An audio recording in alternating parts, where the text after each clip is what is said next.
testing out right here.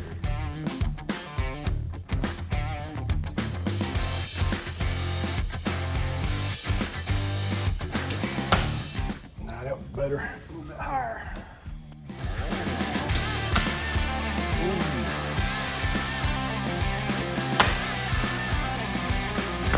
It's always the last one, right? It's always the last one. First two shots grouped. They're low, but it grouped.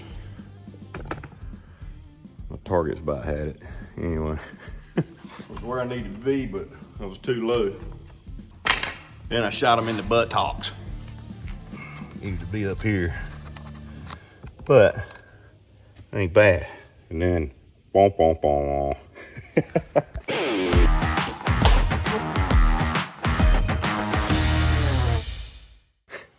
So, I'm gonna do a quick, what's up, internet?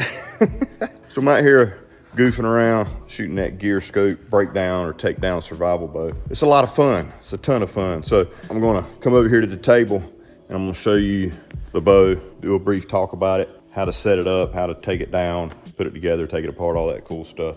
Really fun, lots of fun. So if you got the latest mission of Battlbox, at least the pro level, Pro Plus to Pro level, you got this bow in the box. So I'm having a ton of fun with it. Instinctive archery shooting is definitely a skill that requires a lot of practice, and it's been a long time since I've done this. I used to shoot archery tournaments years ago and bow hunt deer. Haven't really done it much in the last several years. You know, that was with a compound bow. A more traditional type bow and not using sights and stuff like that is a completely different ball game. But it's a ton of fun. So I'm gonna show you guys the bow real quick so that you'll have that information in case you're wondering how to put it together and all that fun stuff. And yeah, get outside, you know, set you up a target of some sort and have fun shooting this thing. I mean, that's what it's all about, getting outdoors and learning a new skill, practicing, and you know, you might fall in love with it. So let me set up here on the table. We'll talk about it real quick. All right, so the GEARSCOPE, little survival breakdown and takedown bow. This right here is the end product, obviously, is your bow. So it's about a 45-pound draw weight. Obviously there's no sights, anything like that. It's pure instinctive shooting. So so let's talk about this GEARSCOPE bow. So 45-pound draw, or around 40-pound draw, excuse me. I'm looking at my stuff right here because I can't remember crap. So it's about 28 inches of draw, 32.5-inch arrows. The arrows are about 14 grains per inch. It comes with some really interesting type field points right here. It's kind of like a cross between a primitive broadhead and field point. I'll give you some close-ups here in a little bit of that. And this tape that I got on here, I just wanted to thicken the handle up a little bit for myself. I got large hands, so I used the Gear Aid camo wrap that also came in the box. I added some of that right here just to thicken that handle up on the riser a little bit for me. Cool thing about it is ambidextrous, so if you're a right-hand shooter or a left-hand shooter, you can use this bow without any issue, and it's very quick and easy to take down and set up. So when you take it out of its box, it's going to be in this bag right here. It's got the GEARSCOPE logo on there. It's got some directions in it, and it's a rather large bag for what comes in it, so there's plenty of room for more arrows and stuff like that. As you add to it, you'll be able to put your stuff in your bag. But what comes with it, obviously, is your bowstring. It comes with 3 of your field points or practice tips, or borderline. I mean, it's almost like a broadhead. Not quite, but almost. I want to say they feel like 100 grain broadhead. I'm not really sure of the weight. It doesn't feel like a 125 to me. But you get 2 bolts, 2 washers, I guess you call them, or spacers for your risers. You get your riser itself. You get 2 limbs and 3 arrows. All right, so first thing you want to do is obviously be sure you got all your parts. If you don't have them, everything, holler at us. questions@battlbox.com. So you want to locate your upper and lowers of your riser, okay? So if you look at your handle here, here's your handle. Your hand goes here. This up here is not your handle. This thicker part right here is your handle. So you're holding it like this. This longer area is the upper of your riser. This lower area is the lower of your riser. So with these limbs, okay, they've got wording on them, right? Don't concern yourself with where the wording is. You want to concern yourself with the direction of these. You want these going away from you, because the bowstring fits over here and rides down this area right here, okay? These hooks need to be going away from you. Don't concern yourself with the printing on here. One of these going away, so this is going away. There's no writing on this side, it's on this side. This one's going away, there's writing on this side. So they're like that, okay? Concern yourself with the direction of these. You want these going the same direction, away from you. So if this is the top of my riser, this is the bottom of my riser, I want this going away, so towards the camera. I want this one going away from me towards the camera. Take your bolt and your washer, line it up in your limb pocket, and it sandwiches the limb between the limb pocket and the washer bolt. Snug it up. Don't Hercules it, snug it up real good, okay? Again, this one, I want this going away from me. So if that's going away from me, it needs to go this way.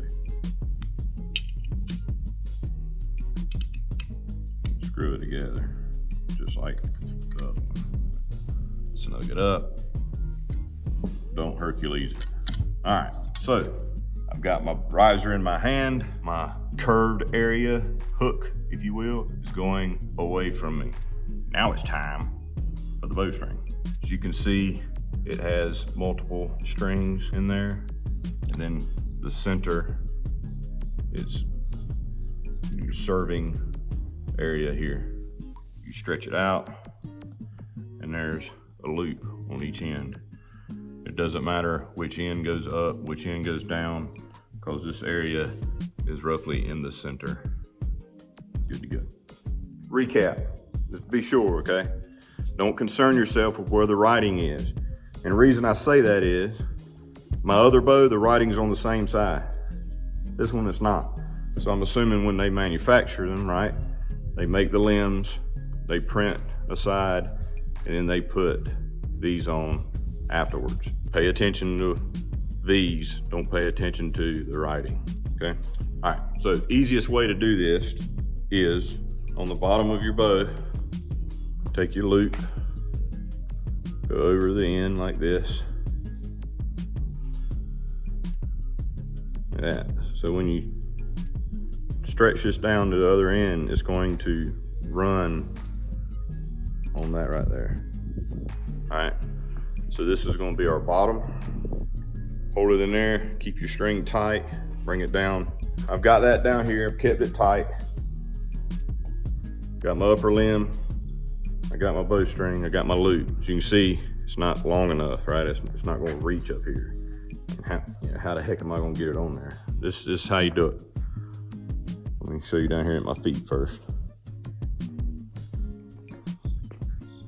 So you've got it like this. Take the bottom of the bow limb, set it on your right foot.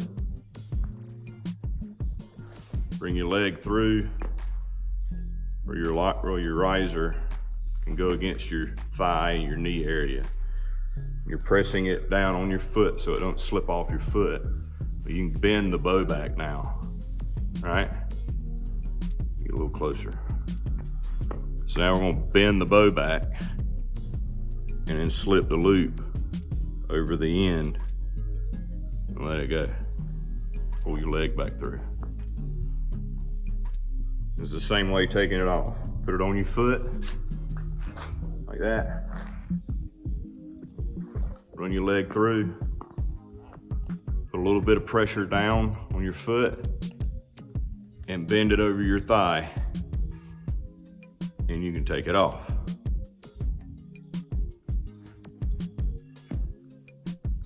Put it on.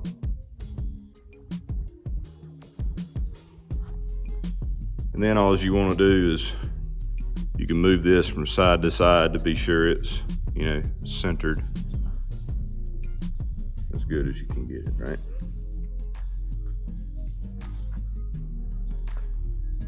So there's one end, there's your other end. You're good to go. So now let's talk about your arrows. Here's your arrows, right? And your arrowheads. They just thread in. Very simple. You just thread them in.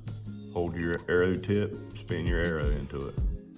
So one tip is, if you're having issues, and you will, with these coming loose while you're practicing, take you a little bit of bow wax or chapstick or something like that, put some on those threads, run them up in there, and it kind of helps secure them a little bit better.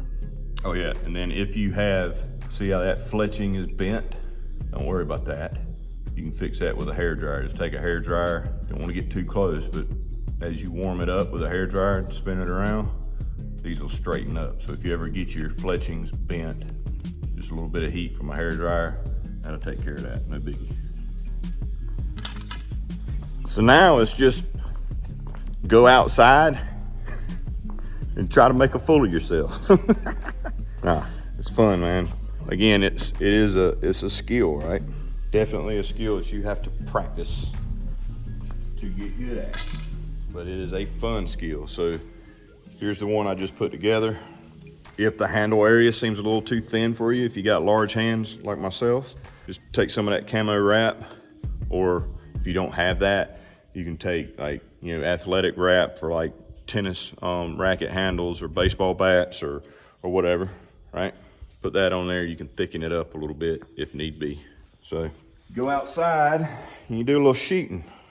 See how good you are. So obviously you put your nock in right there. I put my white fletching out. So if you're shooting right-handed, you put it on this side of the shell, your left side. Hold it with your left hand. If you're left-handed, you're holding with your right hand. So this would be left-handed. You can shoot 3 fingers under, 2 under, 1 over, 2 under, whatever works for you. I'm gonna shoot right-handed. So I'm gonna hold with my left, put the arrow on the left, same as my holding arm. Try to get your arrow level. You don't wanna be shooting it with it too high or shooting with it like this. Some people wanna rest it more on their finger than on the shelf, whatever. I mean, it's at this point, it's completely like figuring out what works for you. I'm still working on that for myself. But yeah, for the most part, you want it level, white fletching facing outwards as to hopefully mitigate for the fletching hitting here and deflecting the arrow too bad, right? And it's instinctive shooting. Some people pull just snap shoot, like they don't stop and aim. There's a hawk over there. That ain't gonna happen, even if I tried. He just flew away. So you pull to and snap, you can pull back and aim. Some people do it at a little bit of an angle. I'm not here to teach you how to shoot this, because I'm still figuring out myself. I can 100% give you a lesson when it comes to a compound bow. This is completely new to me. I didn't graduate from this to a compound bow. I started shooting compound bows years ago. So let's see how bad I do. All right. Low. My left to right was pretty good. Low. And I'm roughly 18 yards, I think, ish, something like that.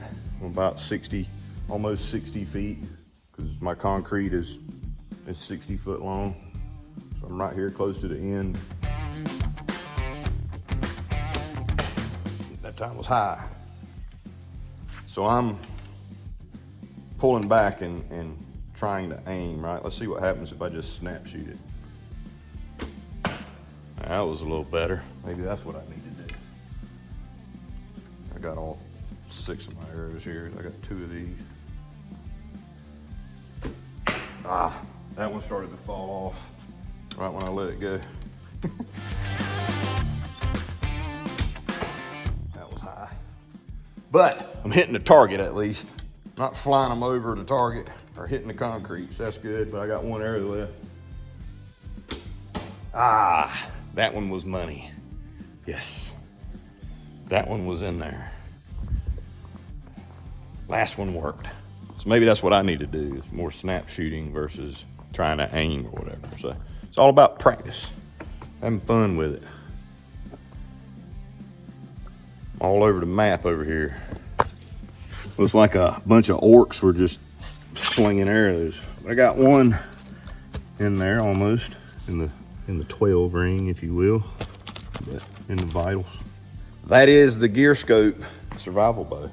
Yeehaw. I'm gonna get back here and shoot some more. Tons of fun. So that's how you put it together. Obviously, reverse the process to take it apart, and you can put it inside of the bag that it comes with and carry it with you wherever you go on your adventures or whatever. And you might fall in love with archery and really get good at it and actually be able to, you know, do some hunting with it, which would be freaking awesome. I'm hoping I can get to that point. I really want to get to where I can shoot pretty good instinctively. I mean, I even know of guys that shoot compound bows with no sights that do very well. So it's definitely doable. Question is, can I do it or not? The only way to know is to get out here and keep slinging arrows at that thing and keep increasing my distance and see what happens. So as always, I love you guys. Appreciate y'all watching. Be sure to like, comment, follow, hit the bell icon if you're watching on the YouTube, and I'll see you next time with another video. I'm gonna go get my arrows and come back and spend a little bit of time practicing. See y'all on the next video. Yeehaw.